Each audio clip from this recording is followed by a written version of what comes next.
Ya, eh, saya mulai. Bismillahirrahmanirrahim. Assalamualaikum warahmatullahi wabarakatuh. Selamat sore, rekan-rekan mahasiswa semuanya. Semoga selalu diberikan kesehatan oleh Allah Subhanahu wa Ta'ala. Yang insya Allah sore ini saya akan menyampaikan terkait materi yang berkenaan dengan bab kedua kita, mikrobiologi dan parasitologi, yaitu morfologi bakteri. Ya, mengingatkan lagi untuk pertemuan yang pertama kita sudah membahas terkait apa itu mikrobiologi, apa itu parasitologi ya. Jadi keduanya yang jelas memiliki prinsip pembelajaran yang berbeda, namun memiliki satu kesatuan ya, yakni di mata kuliah yang sama. Untuk mikrobiologi sendiri itu sebetulnya sudah bisa dilihat dari istilah mikro ya, berarti semua organisme yang ada di dalamnya itu bersifat mikron ya, baik itu yang bersifat menguntungkan atau merugikan. Apakah hanya bakteri? Tidak ya.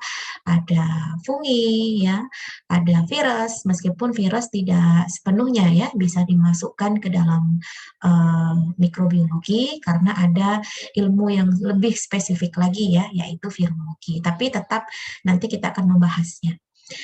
Sedangkan untuk parasitologi itu tidak hanya yang bersifat mikro ya, ada yang bersifat makro. Kemudian yang jelas kalau dilihat dari istilah parasit, nah berarti yang sifatnya merugikan. Oke. Untuk yang bab kedua ini, kita masih membahas yang berkenaan dengan mikrobiologinya, ya ini salah satunya adalah bakteri. Jadi nanti harapannya kalian lebih bisa mengenal apa sih bakteri itu, begitu ya. Kemarin kan kita sudah membahas peran, ya sebagian kecil saya katakan karena di luar itu masih banyak sekali peran dari bakteri yang dapat kita manfaatkan dari berbagai bidang. Sedangkan yang kemarin itu kan spesifiknya itu saya fokuskan pada bidang farmasi dan kesehatan. Sedangkan di luar sana itu banyak ya peran dari bakteri yang menguntungkan. Baik, saya akan coba share screen.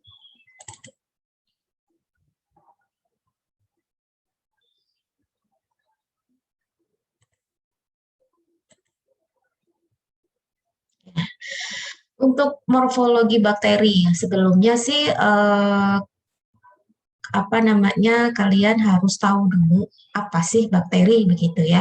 Jadi sebelum kita membahas morfologinya, bagian-bagiannya seperti apa, bedanya dengan sel manusia itu apa. Nah, itu ya kita akan satu persatu membahas ya dalam pertemuan kita kali ini. Nah, bagaimana karakteristik bakteri itu? Nah, ini yang perlu dijawab sebetulnya ya. Jadi, kalian juga harus lebih aktif ya dalam hal ini meskipun tidak secara langsung, karena kalau yang secara langsung kan hanya beberapa mahasiswa saja, yang lainnya itu hanya menyimak melalui video, tetap harus ada interaktif di sana ya. Jadi ketika kalian sambil melihat video itu, ketika rekaman saya mengatakan bagaimana karakteristik bakteri, itu kalian coba menjawab ya dengan kalian ngomong sendiri gitu. Itu akan jauh lebih baik ya. Dan tentunya tidak ngantuk gitu kan. Kalau hanya menyaksikan atau hanya menyimak, saya yakin itu pasti ngantuk ya. Nah, bagaimana karakteristik bakteri? Nah, sebelum membahas ini saya mengingatkan lagi. Nah, ini ya. Jadi secara umum makhluk hidup yang ada di bumi ini ya itu terbagi menjadi dua tipe berdasarkan selnya ya. Karena sel itu menjadi ciri khas dan bisa dikatakan karakteristik utama yang harus dimiliki makhluk hidup. Meskipun ada jenis makhluk hidup yang tidak bersel seperti virus contohnya, tetapi ada bagian-bagian lain yang membuat virus itu masuk ke dalam makhluk hidup. Apa misalkan memiliki materi genetik. Nah, itu berarti bisa juga dimasukkan ke dalam makhluk hidup. Tetapi secara umum, semua makhluk hidup yang ada di bumi ini itu pasti memiliki sel. Hanya saja tipe selnya yang berbeda, ya. Yang pertama tipe sel prokariot. Ya, yang kedua eukariot. Bedanya apa? Secara prinsipnya, kalau yang prokariot itu tidak memiliki membran inti, dia lebih sederhana, ya, dan bahkan bagian-bagiannya lebih simpel. Nah, ini sudah saya jelaskan di pertemuan pertama. Sedangkan untuk yang eukariot ini sudah memiliki sudah mempunyai membran inti dan lebih kompleks begitu. Apakah yang prokariot itu selalu yang bersifat uniseluler? Ya.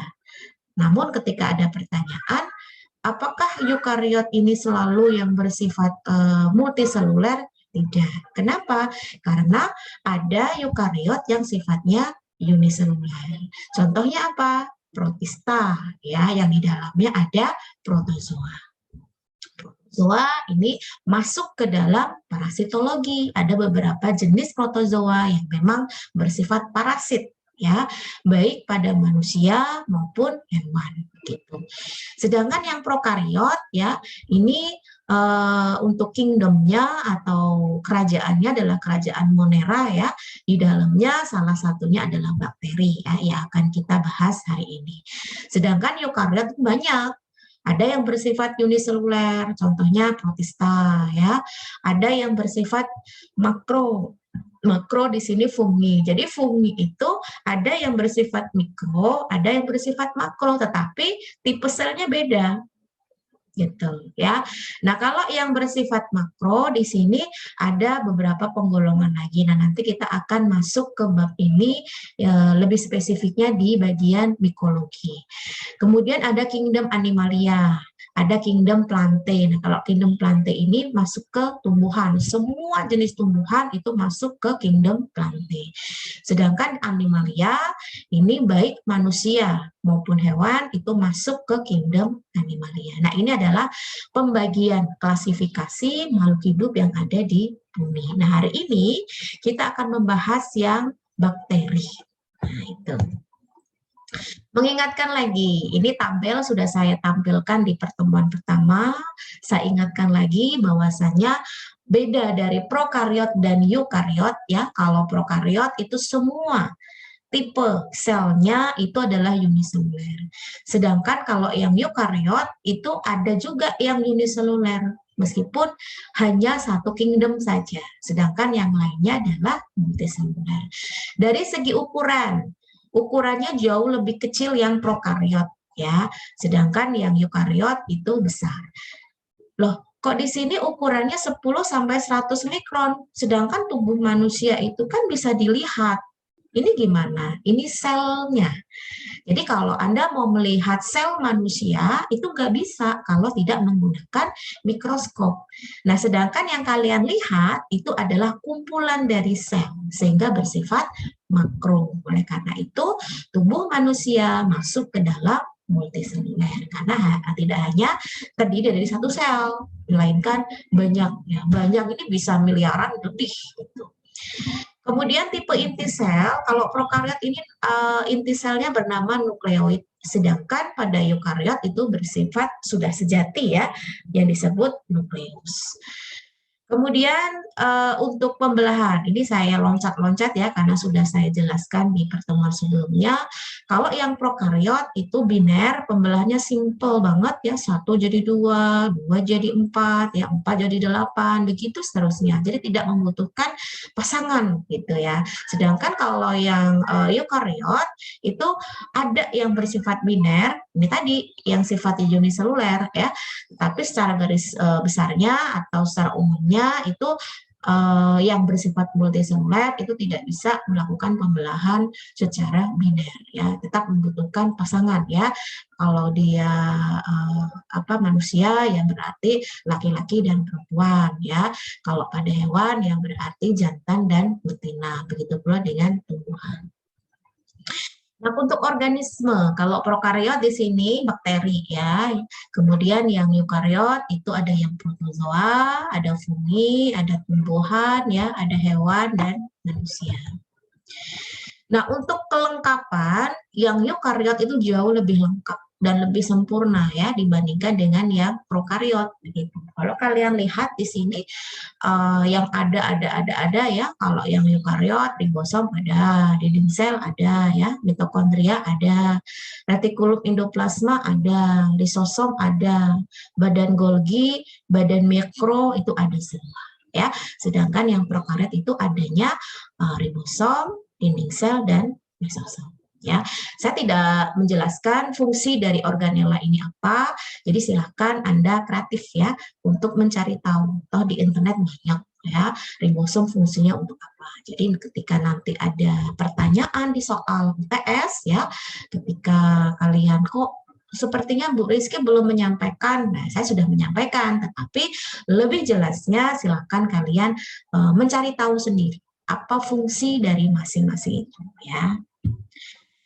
Nah, ini adalah perbandingan sel dari prokariot dan eukariot. Kalau yang sel prokariot, saya ambil contohnya adalah bakteri. Kurang lebih seperti ini, ya.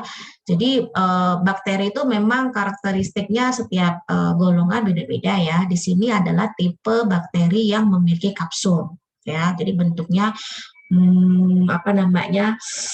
menyesuaikan ya. Jadi ini tipe bakteri yang bersifat bentuk tubuhnya adalah basil atau batang. Ada lagi yang bentuknya kokus bulat gitu ya dan lain-lain. Nah, sedangkan yang ini adalah sel eukariot. Dia lebih sempurna, lebih lengkap dan pembagiannya itu lebih teratur gitu ya. Jadi pada sel eukariot itu di dalam inti sel ya, ini tersimpan materi genetik. Ya, jadi ada pemisahan antara bagian dalam dan bagian luar dari nukleus seperti itu. Makanya tadi kalau yang prokariot itu belum memiliki membran inti, sedangkan pada eukariot itu sudah memiliki membran inti. Sehingga apa? Materi genetiknya itu akan terjaga aman di dalam nukleus. Beda dengan bakteri. Itulah kenapa sel bakteri itu lebih berkemungkinan untuk mengalami mutasi yang jauh lebih besar ya dibandingkan dengan sel eukariot ya.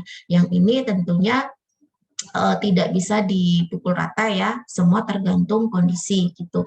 Jadi kalaupun toh memang terjadi mutasi itu karena ada suatu hal yang menyebabkan sel itu mengalami mutasi ya, misalkan ada faktor dari lingkungan yang menyebabkan sel itu berubah gitu ya, atau zat-zat yang berbahaya, misalkan zat-zat karsinogenik dan lain-lain ya.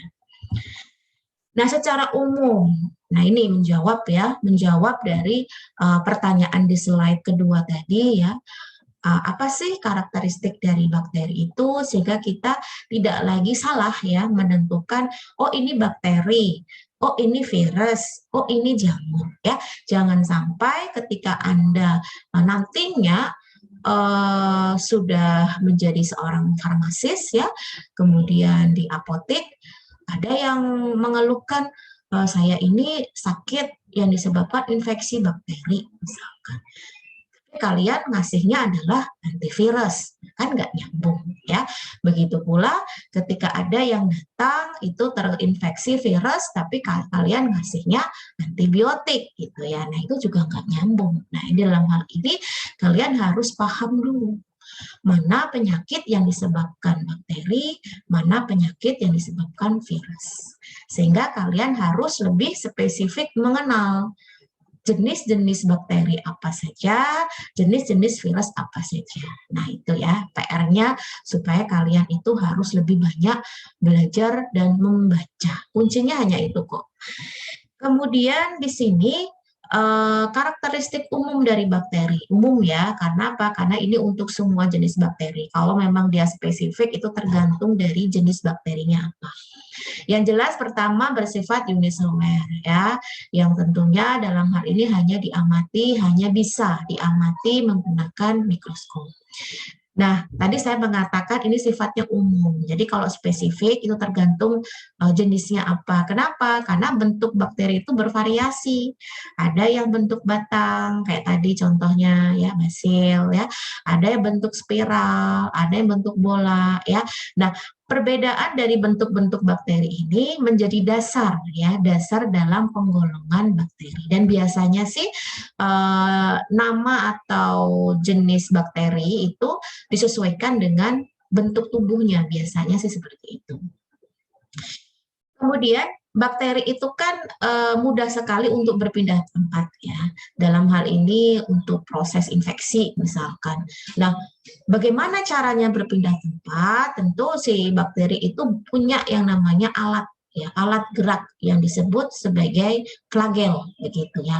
Kalau kita kan punya kaki gitu, kalau mereka itu punya flagel ya.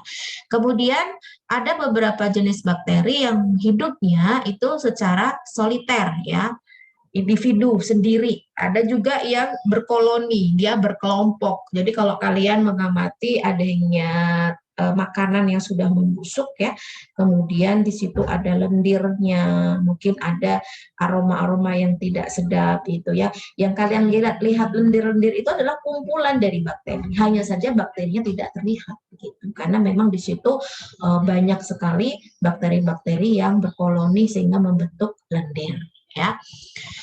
Kemudian reproduksinya tadi saya sudah menjelaskan ya, membelah diri secara biner ya, di mana kita tahu kalau untuk pembelahan sel pada makhluk hidup itu ada dua macam ya tipenya, ada yang mitosis ini pada manusia, tumbuhan, hewan ya, sedangkan pada bakteri amitosis. A itu berarti artinya tidak ya, tidak mengalami pembelahan mitosis, melainkan pembelahannya secara biner. Nah, kita sudah masuk ke struktur bakteri ya. Bakteri itu kalau dipilah lagi ya, ada bagian dari luar ya, ada bagian dalam. Yang nggak beda kayak manusia ya. Manusia itu kan ada yang nampak dari luar, ada yang nampak dari dalam saja ya.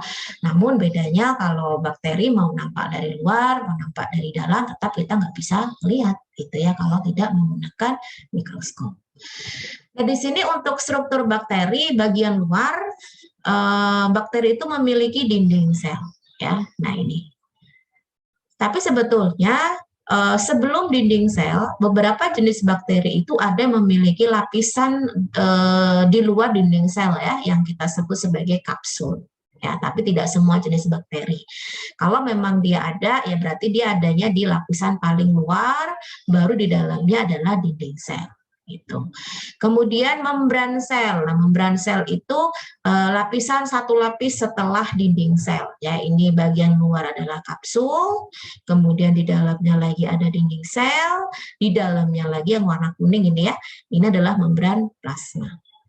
Kemudian memiliki namanya flagel. Ya, ini flagel itu seperti ekor sebetulnya ya, yang ini nanti akan bergerak, yang dimana gerakannya itu tergantung flagel yang dimiliki, karena ada beberapa tipe-tipe flagel. Nah, nanti kita akan bahas itu. Kemudian ada pili. Nah, bedanya apa dengan flagel ya? Kalau pili ini yang ukurannya lebih pendek ya, dan itu merata di seluruh permukaan tubuh gitu. Sedangkan kalau flagel itu menyesuaikan jumlah yang dimiliki. Sedangkan kalau pili itu ada di seluruh permukaan tubuh. Nah, ini yang bagian luar. Sedangkan yang bagian dalam itu setelah membran plasma, di mana membran plasma ini kan masuk ke bagian struktur bagian luar ya. Nah, masuk ke dalamnya lagi ada yang namanya sitoplasma. Ya, jadi sitoplasma itu sebetulnya pengertian sitoplasma manusia, hewan, dengan bakteri itu hampir sama ya. Ya, ini cairan kental. Meskipun cairan kental itu tidak kosong, artinya di dalamnya itu ada bagian-bagian yang berfungsi di sana ya.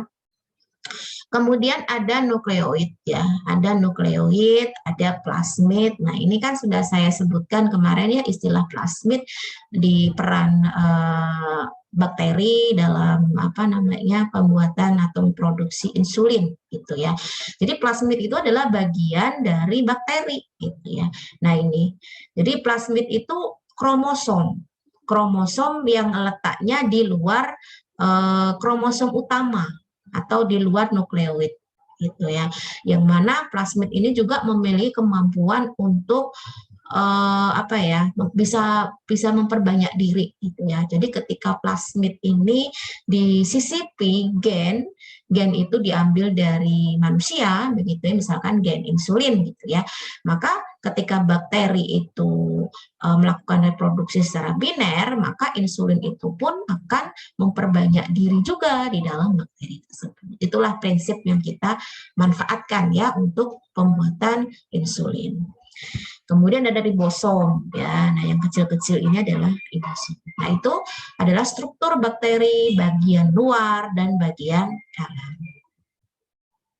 Nah, kita bahas yang struktur bakteri bagian luar ya. Di mana dinding sel itu yang jelas secara umum untuk melindungi. Melindungi dari apa? Melindungi dari tekanan osmotik yang lebih rendah. Kenapa? Karena kan bakteri ini gampang sekali lisis ya. Jadi ketika dia tidak memiliki dinding sel tentu akan mudah hancur. Oleh karena itu dengan adanya dinding sel ini untuk mempertahankan bentuk bakteri agar tidak hancur. Kemudian dinding sel itu strukturnya semi kaku ya, yang tersusun atas makromolekul peptidoglikan. Jadi ciri khasnya itu adalah peptidoglikan ini yang dimiliki oleh bakteri. Meskipun perbedaannya ada yang tipis, ada yang tebal ya, yang disebut sebagai murein gitu. Nah, untuk peptidoglikan ini merupakan lapisan polimer kompleks ya yang terdiri dari 3 bagian. Oke, sebelum saya bahas ini, coba dilihat ini adalah dinding sel ya. Jadi strukturnya tuh seperti ini dinding sel bakteri. Kalau ini kan membran sel ya, yang di dalamnya dinding sel. Nah, ini kita lihat ya. Ada lapisan peptidoglikan. Nah, inilah yang membuat dia semi kaku. Gitu. Ada juga tektoik acid sama lipotekoik acid. Nah, ini juga mempunyai fungsi masing-masing. Nanti kita akan lebih bahas banyak itu di bakteri gram positif dan bakteri gram negatif ya. Nah, untuk peptidoglikan itu adalah lapisan polimer kompleks yang terdiri dari 3 bagian ya.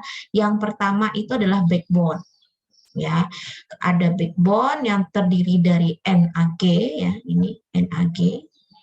Kemudian NAM ya, yang itu dihubungkan oleh ikatan beta 1,4 glikosida secara berseling ya. Itulah yang membuat dia kuat begitu ya. Jadi backbone itu kayak kerangka, ibaratnya kalau manusia itu tulangnya ya, makanya dia sifatnya semi kaku, kuat gitu.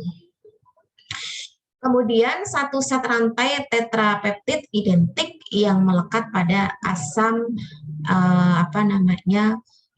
N-asetilmuramik ya.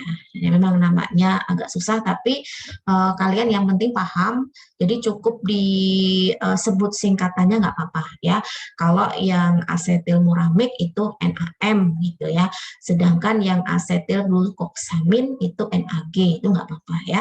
Jadi dia sifatnya berselang-seling seperti itu. NAG, NAM, NAG, NAM ya sepanjang peptidoglikan tersebut yang menyelubungi tubuh dari bakteri itu. Kemudian terdiri dari satu set peptid cross bridge identik ya. Jadi kayak jembatan gitu nih.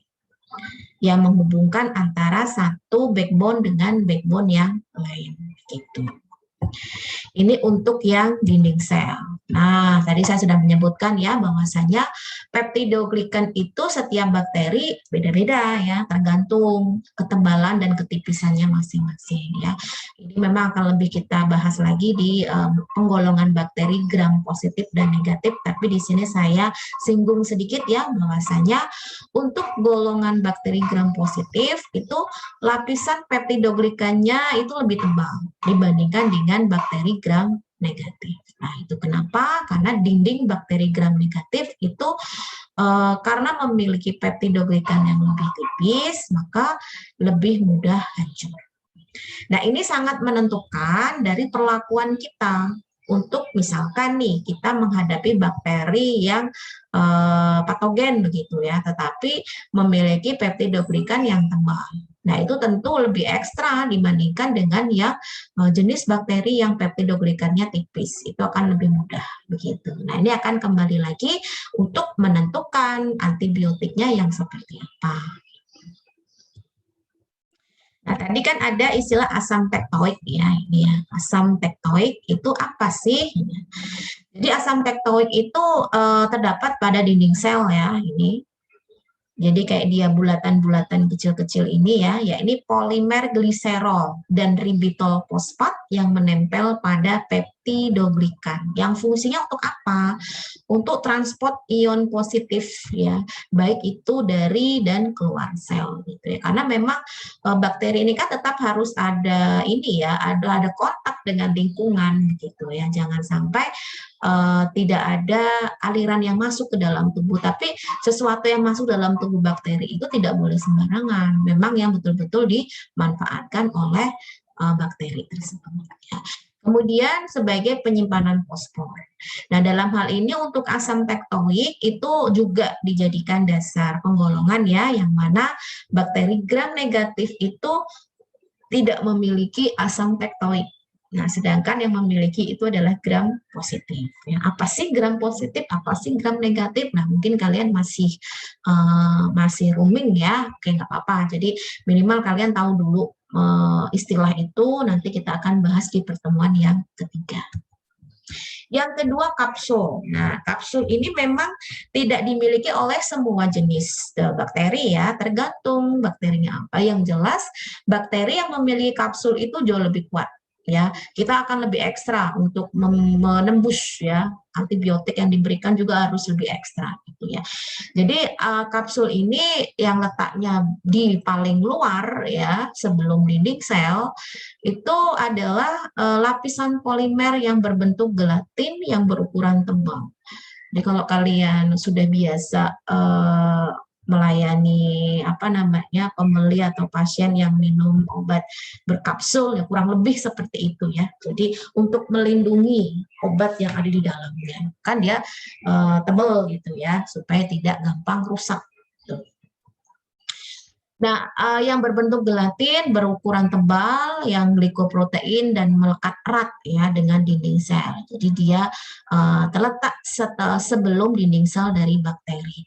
Yang fungsinya untuk apa sih? Nah itu ya. Yang pertama itu sebagai zat antifagosit. Ya, jadi keberadaan kapsul pada dinding sel itu menjadi penghalang, menjadi barrier ya bagi fagosit inang gitu untuk melakukan fagositosis atau menelan bakteri pada saat menginfeksi. Karena kan secara alami tubuh kita itu kan memiliki kemampuan untuk mencerna ya sel-sel asing yang masuk dalam tubuh kita, yaitu kita punya antibodi gitu. Nah, ketika ada sel bakteri masuk ke dalam tubuh kita pun akan mengenali sel bakteri itu menjadi sel asing dan kita akan memakan ya sel limfosit kita itu akan mencerna, akan menghancurkan atau yang kita kenal sebagai fagositosit gitu ya. Nah, kalau ada kapsul itu akan lebih sulit gitu ya. Kenapa? Karena pertahanannya itu tadi sebagai penghalang. Kemudian untuk mencegah dehidrasi sel bakteri ya. Jadi kapsul bakteri yang berukuran relatif tebal dan bersifat hidrofilik ya, suka dengan air gitu ya. Jadi ini juga sebagai pertahanan dari bakteri terhadap lingkungan yang tidak baik. Karena bakteri juga kayak manusia butuh air gitu ya, jangan sampai dehidrasi. Kalau sampai dehidrasi kan otomatis selnya kan akan mengkerut, akhirnya mengecil, musnah gitu ya. Nah, sel manusia juga sama. Jadi kalau kita kekurangan minum itu dilihat dari selnya aja udah kelihatan gak seger gitu ya. Itu pertanda kalau kita mengalami dehidrasi. Belum efeknya ke fungsi-fungsi organ yang lain. Yang ketiga, dalam kondisi tertentu itu juga kapsul sebagai sumber cadangan makanan. Nah itu ya, jadi kenapa? Karena komposisi kapsul bakteri itu tersusun glikoprotein seperti glukosa, ini contohnya pada bakteri Leuconostoc ya, mesenteroides ya, kemudian juga mengandung gula amino, ini pada bakteri Staphylococcus pyogenes, dan mengandung polipeptida ya pada bakteri Bacillus anthracis gitu. Jadi ternyata kapsul itu juga sebagai cadangan makanan kalau kondisinya pas dia tidak menemukan sumber makanan dalam kondisi tertentu saja. Yang ketiga, membran plasma. Nah, satu lapis setelah dinding sel ya. Membran plasma itu tersusun atas fosfolipid dan protein ya sebagai penyelubung sitoplasma. Kemudian yang mana membran plasma ini membatasi bagian dalam sel dan lingkungan. Kenapa? Agar tidak mudah mengalami lisis atau rusak. Tadi pertahanan pertama kan ada dinding sel ya. Nah, ini ada membran sel karena membran sel itu yang betul-betul lapisan sebelum sitoplasma gitu ya. Jangan sampai sitoplasmanya keluar. Kalau sampai keluar kan berarti rusak ya. Dan harus bersifat semi permeable. Kenapa? Karena kalau sampai sembarangan zat itu bisa masuk dalam tubuh bakteri, nah itu akan merugikan si bakteri tersebut. Itu makanya dia bersifat semi permeable. Jadi hanya zat-zat tertentu saja yang dapat melewati ya. Nah, ini adalah contoh struktur membran plasma dari bakteri gram positif ya. Nah, ini ada bagian paling atas, ada peptidoglikan ya, yang tadi ada backbone yang berselang-seling NAM, NAG tadi ya, masih ingat ya. Kemudian ini adalah tektoik acid ya, yang tadi ada bulatan-bulatan kecil tadi. Nah, di bawahnya lagi ada periplasmik ya, dan di bawahnya lagi ada membran plasma. Nah, ini yang kita bahas di sini nih. Jadi ada istilah lapisan fosfolipid. Nah, jadi memang lapisan dari membran plasma bakteri itu tersusun dari fosfolipid. Yang selanjutnya adalah flagel. Nah, flagel ini yang jelas berfungsi untuk alat gerak ya, alat gerak bakteri untuk berpindah dari satu tempat ke tempat yang lain ya, yang memang bentuknya hampir mirip seperti cambuk yang menonjol dari dinding sel. Ya, jadi ini adalah dinding sel ya. Memang tidak hanya di dinding sel ya. Jadi pusatnya itu ada di membran plasma. Jadi sepanjang ini dia menempel di sini. Kemudian memiliki panjang 3 sampai 12 nanometer ya. Diameternya 10 sampai 30 nanometer yang terdiri dari 3 bagian filamen ya.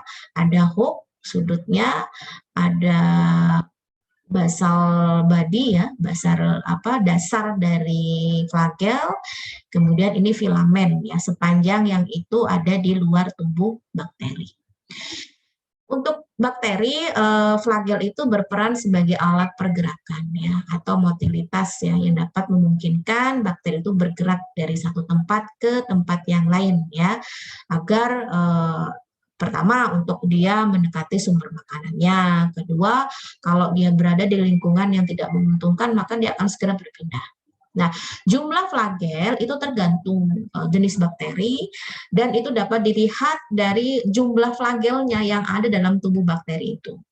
Karena ada yang sifat flagel itu disebut atrik ya, ada monotrik, ada lofotrik, ada amfitrik, ada peritrik. Ini maksudnya apa? Ini tergantung dari jumlah flagel dan tempat atau lokasi penempelannya di mana gitu ya. Kita bahas satu persatu. Untuk yang atrik ya, atrik ini tidak memiliki flagel. Ternyata ada bakteri yang tidak berflagel, itu ada gitu ya.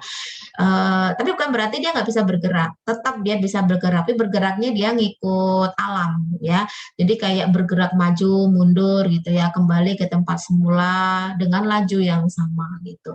Jadi tipe gerakan ini disebut sebagai tipe gerak Brown ya, atau gerak bebas ya. Ini bukan si bakteri itu yang bergerak sendiri, bukan. Ini karena adanya gaya energi kinetik ya. Adanya energi kinetik yang itu ditimbulkan oleh bakteri itu sendiri ketika dia berkontak dengan permukaan padat. Jadi dia kayak kayak berpantul gitu ya ketika dia bersentuhan dengan kontak atau permukaan padat begitu.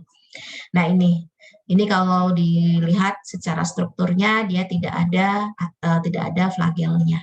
Nah, contohnya yang tidak memiliki flagel itu adalah Lactobacillus helveticus ya.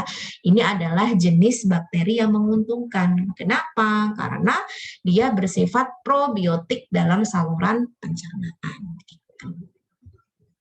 Yang kedua monotrik ya. Mono itu artinya satu. Berarti dia hanya memiliki satu flagel yang ada di salah satu ujung selnya. Nah, ini ya. Contohnya apa? Vibrio cholera.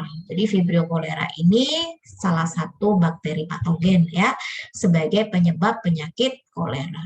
Nah, ini secara mikroskopisnya Vibrio cholera ini adalah tubuh dari bakterinya, ini adalah flagelnya. Kelihatan ya, ini flagelnya. Jumlahnya hanya satu. Lovotrik. Nah, kalau lovotrik itu lebih dari satu flagel, sama sih letaknya di ujung semua, tapi banyak gitu ya. Kalau yang monotrik kan tadi satu di ujung, ya. Kalau yang lovotrik itu satu tapi banyak, gitu. Di ujung tapi banyak, gitu ya. Nah, contohnya di sini saya ambil adalah Pseudomonas fluorescens ya. Kemudian bakteri ini bergeraknya dengan cara berotasi atau dia berputar ya ke satu arah yang itu menjadikan pergerakannya jauh lebih cepat gitu. Pseudomonas fluorescens ini dapat menyebabkan warna hijau yang tidak dikehendaki ya pada pembuatan makanan fermentasi dari kubis gitu. Jadi biasanya yang paling suka bikin makanan fermentasi dari sayuran itu kan orang-orang Cina, orang-orang Korea ya. Kalau kita ini kan sebetulnya makan fermentasi itu tidak banyak masyarakat suka karena kan terlalu asam gitu ya. Jadi kalau orang biasa nggak biasa makan kimchi ya. Nah, ini kalau yang suka nonton drakor udah nggak asing lagi ya dengan istilah kimchi, itu pasti nggak doyan gitu. Karena emang asem banget ya. Itu adalah salah satu contoh makanan berfermentasi. Sedangkan kalau di Indonesia paling banyaknya memang minuman ya, minuman berfermentasi, yogurt ya, atau susu berfermentasi, Yakult segala macamnya itu masih bisa lah kita mengkonsumsi. Tapi kalau yang sifatnya sudah terlalu asam, apalagi ditambah dengan aroma-aroma yang nggak sedap, itu kita belum terlalu familiar ya dengan itu. Kemudian amfitrik ya. Kalau amfitrik ini adalah tipe bakteri yang memiliki lebih dari satu flagel yang itu ada di kedua ujung ya. Jadi ini amfitrik ini. Lebih dari satu flagel ada di kedua ujung ya. Contohnya adalah Spirillum volutans. Nah, ini badan dari tubuh dari bakteri, ini ujung-ujungnya ya, ini ujungnya ada flagelnya. Ini patogen juga ya, Spirillum volutans ini sebagai penyebab keracunan. Peritrik, nah lebih ramai ini peritrik ini ya. Jadi kalau peritrik itu ada di seluruh bagian tubuh ya, kayak rambut ya, ada di bagian tubuhnya yang itu ada di seluruh. Nah, contohnya adalah Salmonella typhosa. Nah, sebetulnya kalau dari istilah tiposa itu udah bisa dilihat ya, udah bisa diprediksikan ini penyebab penyakit apa gitu ya, penyebab penyakit tipes gitu. Jadi seperti inilah bentuk dari Salmonella typhosa kalau di dalam tubuh kita itu ada bakteri. Gitu ya. Karena nggak normal kalau di dalam darah kita itu ada bakterinya gitu. Makanya ketika tubuh kita itu terinfeksi bakteri itu kan lebih identik kita merasa demam ya.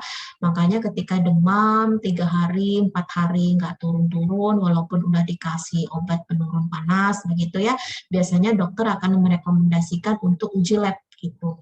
Nah, untuk dilihat ada nggak infeksi bakteri di dalam darah kita. Kalau sampai ada, itu berarti ada yang keabnormalan di sana. Kenapa? Karena darah manusia itu normalnya tidak boleh ada bakteri, apalagi bakteri yang bersifat patogen gitu ya. Bu, kalau seandainya itu tadi probiotik yang ada di pencernaan itu kan di pencernaan ya, bukan di darah gitu ya. Dan itu pun di dalam pencernaan kita itu juga berfungsinya bagus ya untuk melindungi menyehatkan pencernaan kita dari bakteri jahat. Walaupun sebetulnya di dalam tubuh kita ini secara alami pun ada bakteri gitu ya, misalkan bakteri E. coli. Tapi normal kalau ada di organ yang semestinya gitu ya. Bakteri E. coli itu ada di usus besar yang fungsinya dalam proses pembusukan makanan. Lalu bagaimana Bu kalau E. coli itu ada di lambung? Ya berarti nggak normal ya, berarti bisa menginfeksi di sana atau ketika jumlahnya berlebihan. Begitu. Sudah secara alami ada dalam tubuh kita tambah-tambahi lagi, kita asup dengan makanan-makanan yang tidak sehat, yang itu mengandung E. coli atau kita tidak mencuci tangan. Nah, itu bisa menambah jumlah dari E. coli. Pada dasarnya, kenapa sih kita ini tidak sakit gitu ya? Apakah itu pasti tubuh kita tidak terinfeksi bakteri? Ya, sebetulnya itu bukan pengertian dari sakit atau tidak. Ya, sakit atau tidak itu artinya kemampuan tubuh kita untuk mentolerir keberadaan bakteri itu. Kalau tubuh kita masih mentolerir, ya kita nggak sakit gitu ya. Artinya kita masih kuat, masih imun kita masih bisa melawan gitu ya. Tapi kalau jumlahnya sudah berlebihan, sudah berpindah tempat ke tempat yang lain dan kewalahan dalam hal itu, barulah kita disebut dengan sakit itu tadi gitu ya. Jadi semua itu tergantung dari upaya kita untuk menahan jangan sampai ada bakteri yang masuk dalam tubuh kita dan imun kita harus kuat. Nah, ini sebetulnya tidak hanya berlaku untuk bakteri ya, semua jenis mikroorganisme yang berpeluang untuk menginfeksi tubuh manusia termasuk virus ya. Kemudian ada fimbria, ada pili ya. Nah, tadi di awal saya tidak menyebut istilah fimbria. Di sini muncul fimbria. Memang ada beberapa buku itu menggabungkan antara fimbria dan pili, itu sama. Padahal kedua istilah ini berbeda. Bedanya apa? Kalian lihat di sini ya. Jadi kalau untuk fimbria itu fungsinya sebagai pelekatan bakteri ke substrat jaringan inang. Jaringan inang itu artinya yang memang akan dia infeksi. Begitu. Fimbria lah yang berperan untuk melekatkan.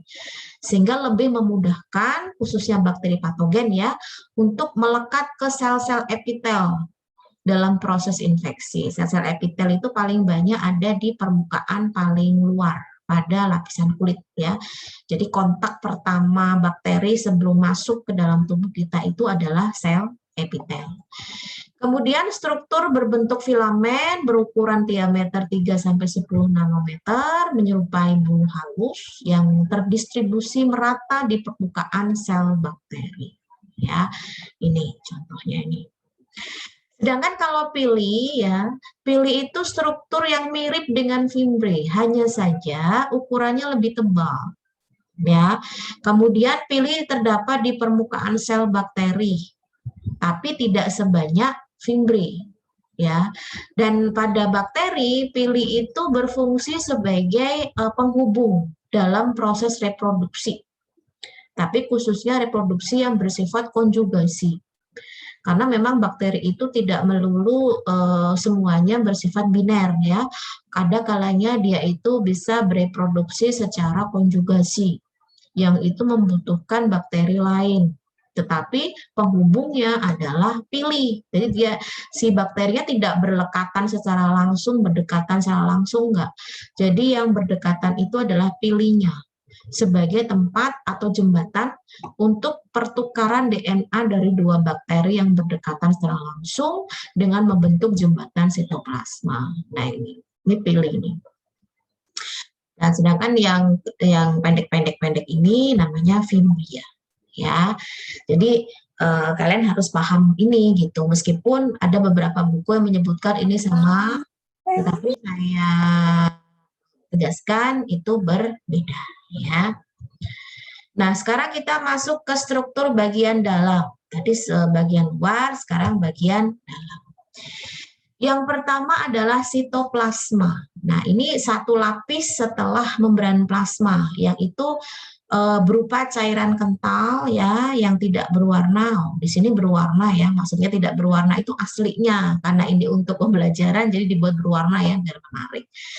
Tidak berwarna yang terdiri dari air, zat organik seperti protein, karbohidrat, lemak, pokoknya semua yang memang dibutuhkan dalam kehidupan sel bakteri. Yang mana sitoplasma itu sebagai tempat terjadinya proses metabolisme seluler.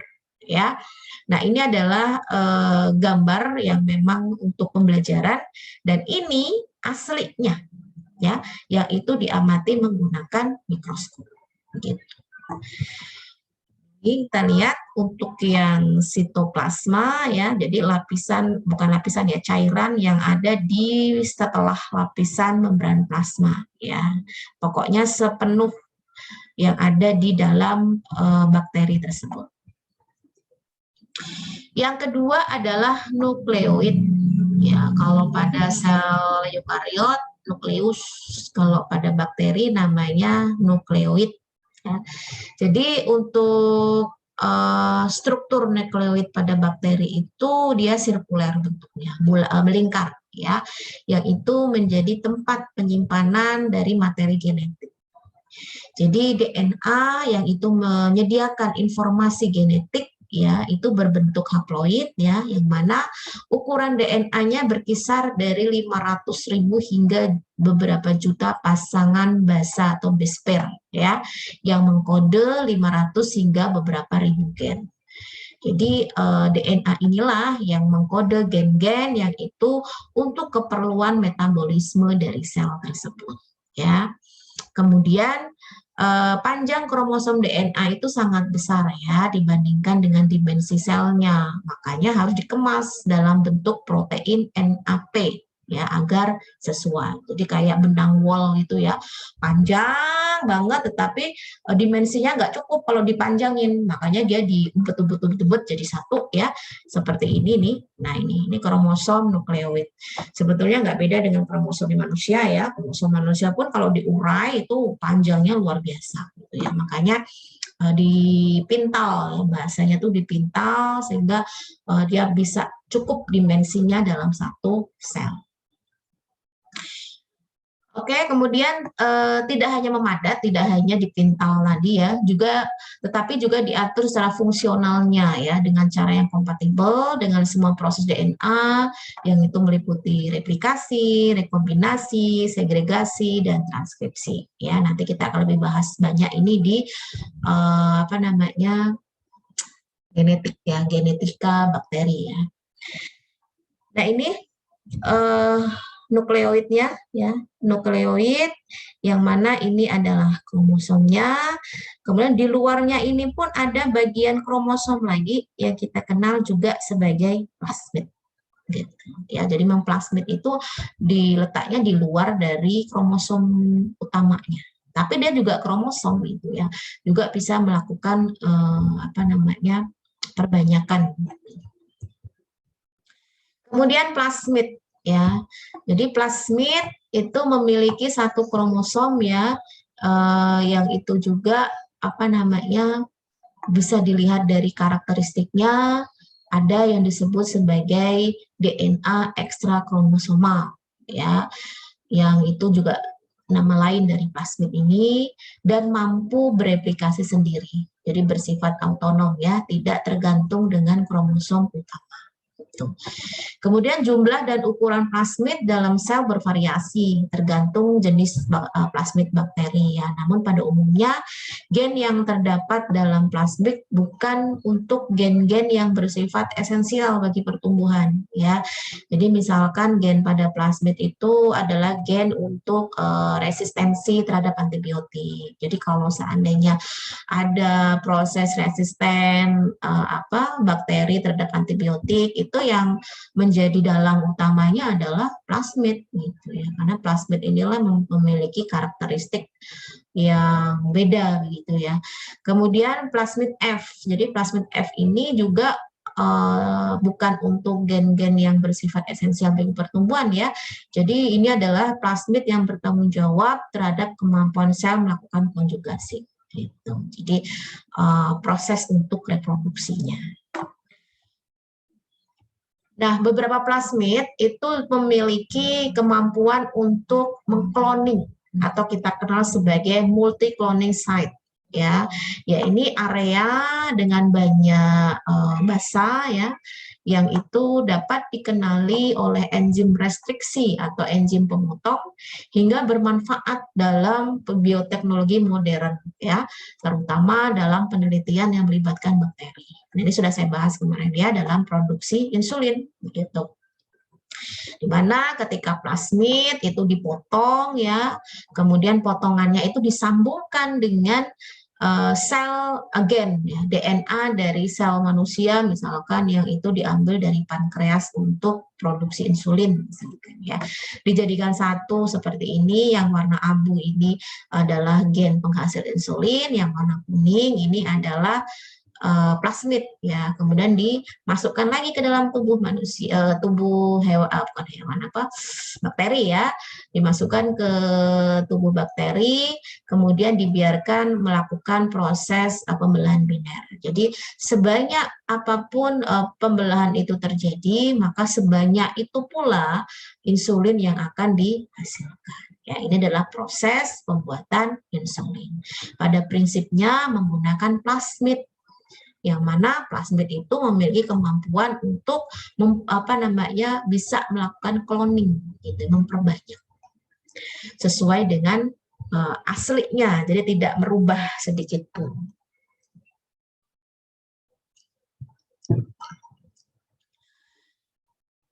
Oke, selanjutnya adalah ribosom. Nah, ribosom ini sama halnya dengan manusia ya, yang juga berfungsi untuk sintesa protein gitu ya. Jadi dalam tubuh kita ini protein-protein yang dibutuhkan dalam semua metabolisme dalam tubuh kita, kalau nggak ada ribosom ya nggak akan terbentuk protein itu. Ya, mungkin nanti akan lebih banyak dipelajari di biokimia ya di semester selanjutnya.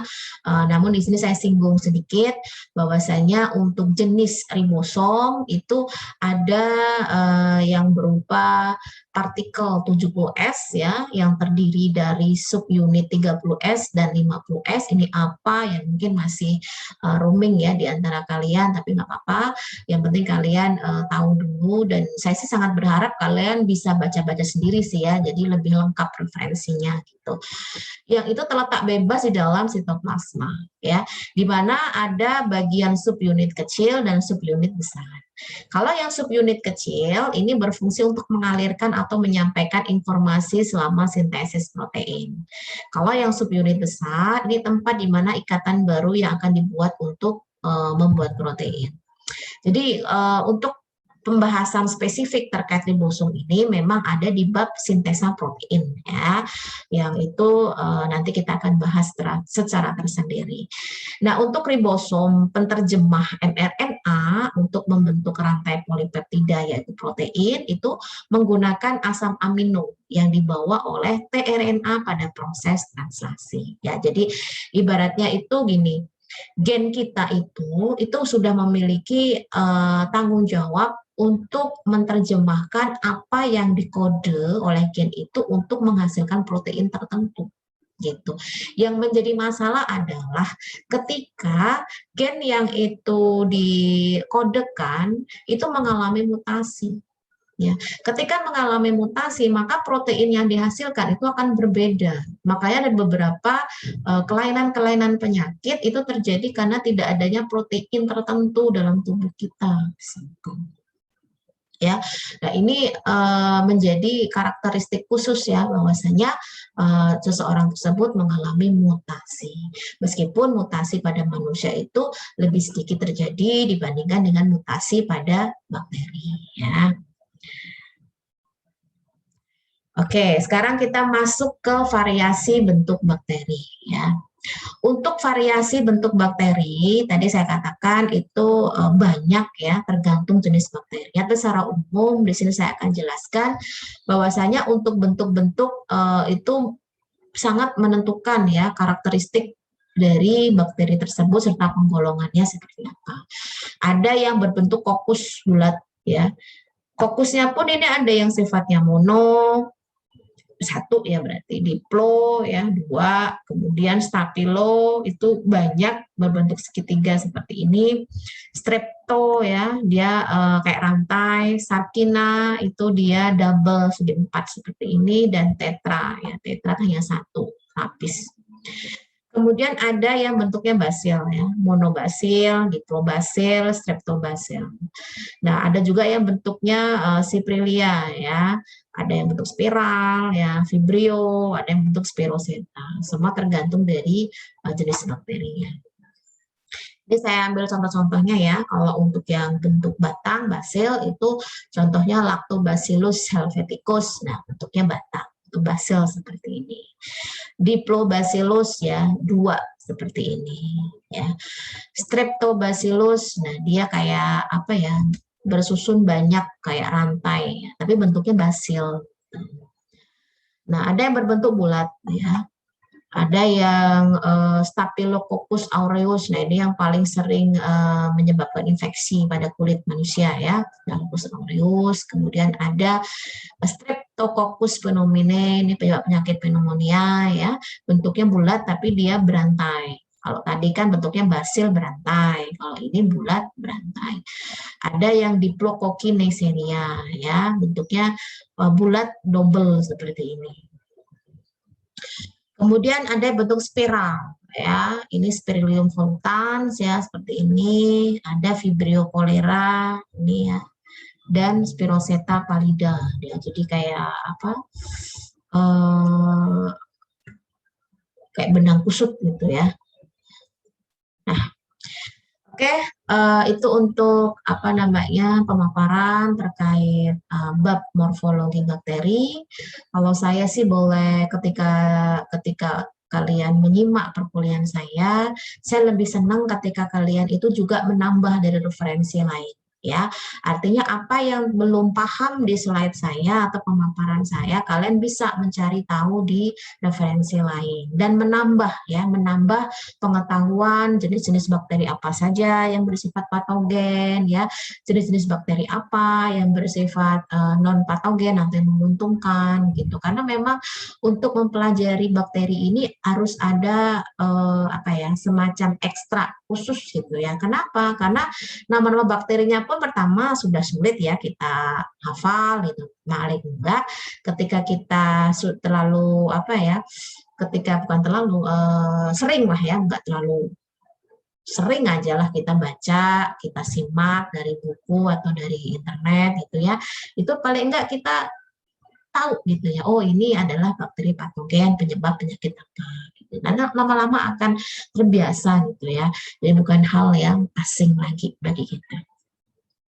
Baik, untuk evaluasi perkuliahan ya, seperti biasa saya memberikan ini supaya kalian itu ada gregetnya untuk belajar ya, dan mengulas apa yang sudah saya sampaikan materinya. Jadi untuk evaluasi ini silakan dijawab dengan baik dan benar ya, serta jelas tentunya oleh masing-masing dari kalian, atau sifatnya adalah individu. Ya, kemudian soalnya ditulis juga, lalu boleh langsung jawabannya, atau ditulis dulu soalnya, baru di bawahnya jawaban, boleh terserah kalian mau kayak mana, yang penting harus diketik rapi ya. Lalu filenya nanti akan saya buatkan tempat pengumpulan di Google Classroom, paling lambat itu tanggal 12 Oktober 2021. Ya, berarti pertemuan perkuliahan hari Selasa yang akan datang itu harus sudah dikirimkan di Google Classroom. Pertanyaannya ini bukan hal yang baru, bukan hal yang sulit, karena sudah saya jelaskan tadi, tinggal kalian itu menyusun dengan bahasa sendiri, dengan tulisan sendiri. Ya, misal nomor 1 ya, apa saja yang membedakan antara sel manusia dengan sel bakteri ya, jelaskan beserta fungsinya. Nah, di sini saya menyarankan bisa menggunakan tabel biar mudah ya.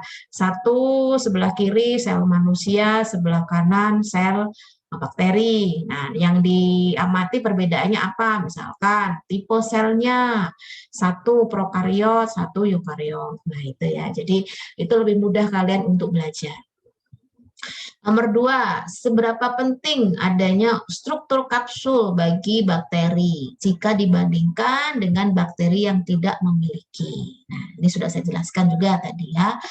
Kemudian yang ketiga, sel pada bakteri memiliki nukleus. Sel pada manusia memiliki nukleus, sedangkan sel bakteri memiliki nukleoid. Jelaskan perbedaannya apa? Satu nukleus, satunya nukleoid. Ya. Yang keempat, apa perbedaan Fimbre dan pili pada bakteri berdasarkan struktur dan fungsinya? Sudah tadi ya. Yang kelima, rekayasa genetika telah mampu menggunakan plasmid sebagai vektor dalam produksi insulin. Berikan penjelasannya. Ini hampir sama dengan tugas yang sebelumnya ya. Artinya saya pengen kalian itu menguasai paling tidak prinsipnya saja. Ya, kalaupun toh memang detail-detailnya itu memang harus memahami betul istilah bioteknologi ya. Tetapi dalam hal ini kalau sebagai farmasis tidak hanya sekedar tahu oh ini loh insulin yang itu nanti akan diinjeksikan pada tubuh manusia, tapi harus tahu asalnya dari mana, bagaimana proses pembuatannya, paling tidak tahu itu. Ya, sehingga kita akan menambah wawasan bahwasanya insulin itu sangat sangat apa ya, benar-benar adanya peran dari mikroorganisme yaitu bakteri gitu ya. Jadi dalam hal ini kalian harus banyak mengeksplor ya informasi-informasi kekinian gitu ya dan keterbaruan gitu biar update gitu ya. Oke, saya rasa itu ini nanti akan saya share di Google Classroom dan LMS, bisa kalian simak. Dan terima kasih atas kehadiran dari rekan-rekan mahasiswa. Selamat melanjutkan aktivitas dan selamat mengerjakan dari tugas yang diberikan. Dan itu dari saya, terima kasih, selamat sore, assalamualaikum warahmatullahi wabarakatuh.